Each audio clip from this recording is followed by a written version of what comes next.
Welcome to Week in Review. Thank you for the privilege of being able to challenge and equip you.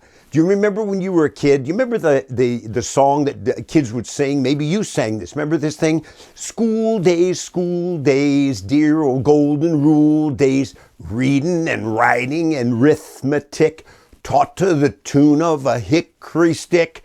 You say, hey, I like that kind of nostalgia. Is that what's going on today? You need to watch today on this issue.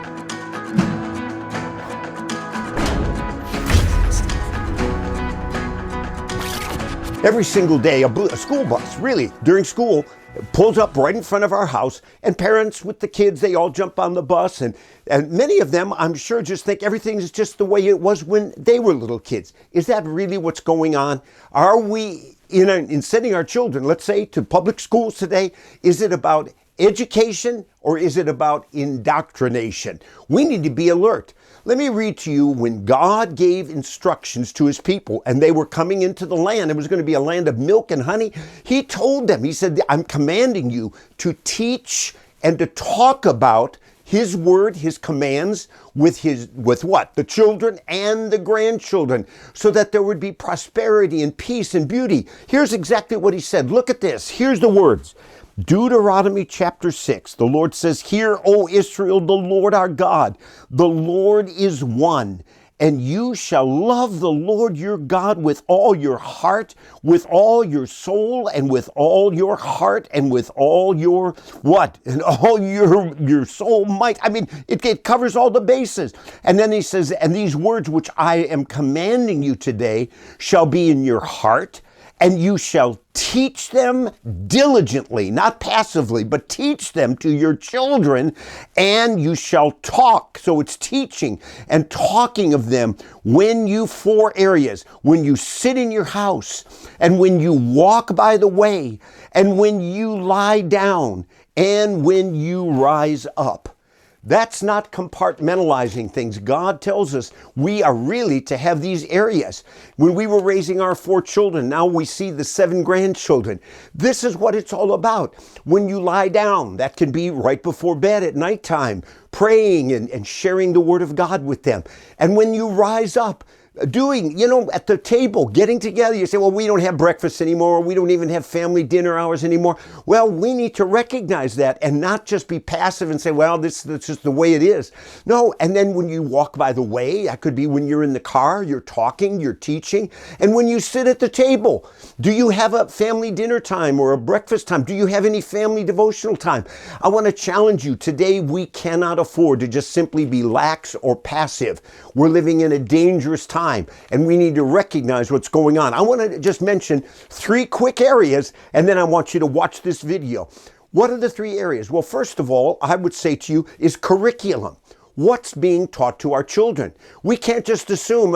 Folks, we need to realize there are teachers' unions today, 2 primary ones, and they are giving hundreds of millions of dollars to organizations like Planned Parenthood and other groups. Curriculum is coming from what? Well, LGBTQ. Have you looked at some of this stuff? The material at times is shocking. Black Lives Matter. Remember, Black Lives Matter was founded by Marxists, and they're involved in social engineering. They know you have to reach the next generation. And then you have these lesbians there, and there's all the fraud and all the things that were there. And then we have teaching of like 1619 Project, and it's a racist culture, and it's Marxism that we have to instruct the oppressed and the oppressors, and it's the white supremacy. Folks, this kind of stuff is being imparted and it's being taught to our children unless we watch. Now, some people say, well, that's why we homeschool. Yeah, we did. And others say, well, we look to Catholic education. That's what I had for 12 years. And then others say, well, we look to alternatives. And the solution, can things be turned around? The solution is school choice. That's why the teachers' unions and the progressive extremist Dems, they stand against it. They want the dues. They'll lose them. They don't want this.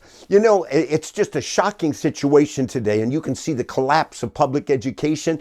So I say, number 1, we need to be aware of curriculum. Number 2, culture.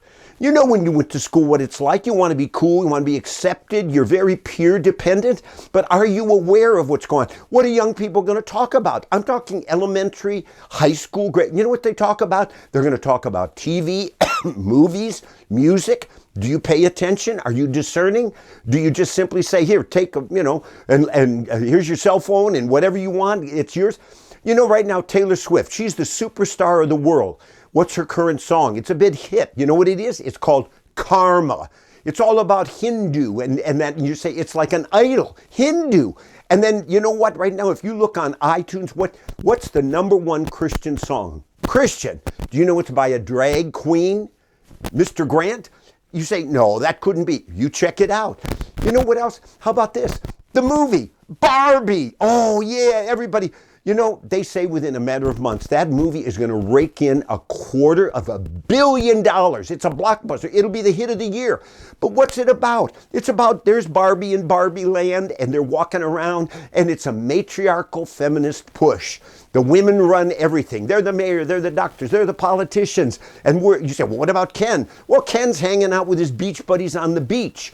And so they're the ones that are subservient to the women.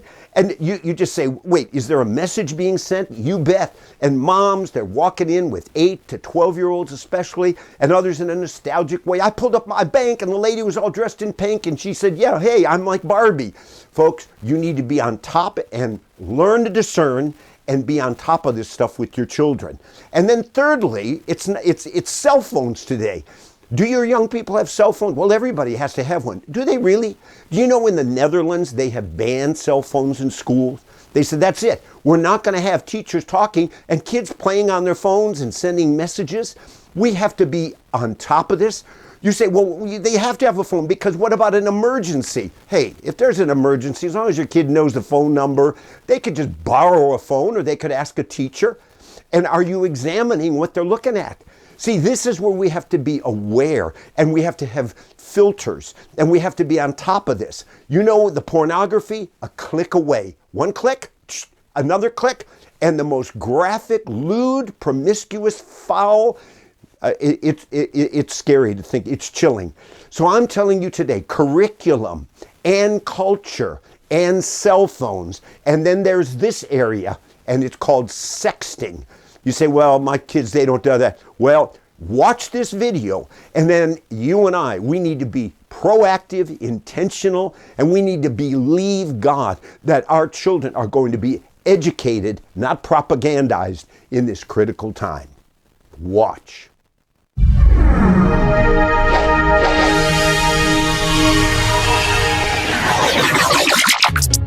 A little while ago, Rolling Stone magazine ran a heartbreaking account of a young sophomore in California in a high school. She deceived her parents saying she was going to be in a sleepover with her girlfriends, but actually went to a drunken party. Compromising pictures were taken of her, and then they were sexted. They were transmitted to others. When she found out, and others, she was devastated. And I can't imagine this, but her mother found her in the bathroom. She hung herself. Mobile phones and teens are everywhere. You're in a Publix parking lot and you see teens looking on a mobile phone. At the mall, at a fast food restaurant, you pull up at a light and you see a glow in the back seat of a preteen. The question is, what are they looking at? Well, sexting refers to transmitting provocative sexual images of oneself to others. And we have to ask ourselves, do we know if there's questionable activity going on in our home? Let me look at 7 realities regarding sexting. Number 1, our culture encourages sharing of both information and images freely, including those of a sexual nature. Think of the emphasis in our culture on Victoria's Secret, Dare to Go Nude, Miley Cyrus, and all the rest of that. Number 2, exchanging naked pictures on iPhones or in other places is not viewed as unusual today. We're being told it's normal. It's happening all the time. In fact, the Washington Post had an expert that did an article and said, we need to stop demonizing teens on this. It's harmless. It's a normal part of teen sex development. Another thing is research studies reveal that 40% of teens have posted or have sent sexually provocative messages. Number 4, 70% of young people acknowledge their sexting is with a boy or girlfriend. Next, 55% admit no matter what they say, they do share content with more than one person. 33% do it to feel attractive or sexy. And then 12% do it because they are pressured or manipulated. Now, parents, you need practical guidance. And I want to give you 7 concrete tips. Number 1, pray to God for guidance. Number 2, Make sure you're meaningfully involved with a community of believers in a church with like-minded parents that shares godly standards. Number 3, learn to monitor cell phone usage. Some parents put a curfew on no cell phones after a certain time at night. Number 4, reject stepping back in the teen years. Stay involved. Number 5, remember you're first a parent, not a friend. Kelly Ripa, who's a TV host, she said her daughter had to be curtailed in cell phone usage, and she didn't like it, but she said, that's okay. I'm first a mom, not her buddy. Number 6, teach your children God's standards on sex. Control self, not just indulge self. And number 7, clearly explain the legal consequences. This is a felony, 20 years prison. You can be a sex offender, labeled that for life. We need to make sure we're drawing close to God and one another to protect our children in this day.